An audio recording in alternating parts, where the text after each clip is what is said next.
Vile mnaona hapa nimebeba risasi ambayo live bullets ambayo askari wamerusha kwa viongozi ambao wamechaguliwa. Sisi tulipoamka asubuhi, tumeamka tukaambia watu wetu tunakuwa na peaceful demonstration. Tuuliza serikali ikamate yule jamaa anaitwa Osoro awekwe ndani. Hatujakuwa na fujo, watu wetu hawajakuwa na fujo hata kidogo. Tumekuwa kwa barabara tukiandamana, hatujaharibu mali ya umma. Hatuchafanya makosa yoyote. Na demonstration iko katika katiba ya Kenya. Tunataka kuuliza wale askari ambao wameturusha hii marisasi wakome kabisa, na saa hii tunaingia kwa barabara. Tunaingia tupambane na wao. Mundu kumundu. Na Osoro must go. Nataka kujua Osoro yeye ni nani katika taifa letu la Kenya ambaye anatoa amri askari warushe risasi kwa mwananchi ambaye ni wa kawaida.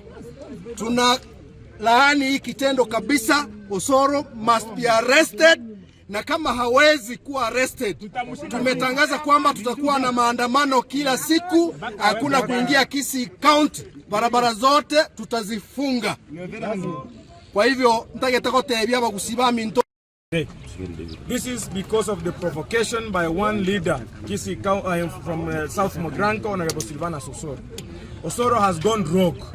Osoro is attacking every other leader, every other peaceful person gathering in South Mogranko, simply because he is a leader and he has a position in the National Assembly.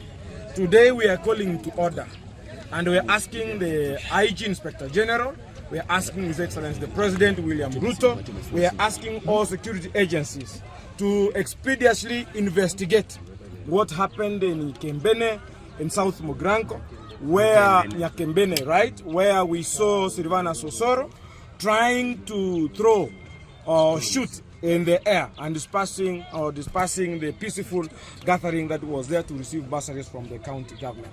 And this is not only the act of impunity, it's also an act that compromises the security of our county boss, who is the Governor Simba Arati. Equally, is not sending a good signal as a leader from Kisii County. So today we are demonstrating. Despite that we have been encountered by the police, we are determined that every Monday and Fridays we will be doing these demonstrations until justice is served. We have to see justice being done, because Kisii County is still a county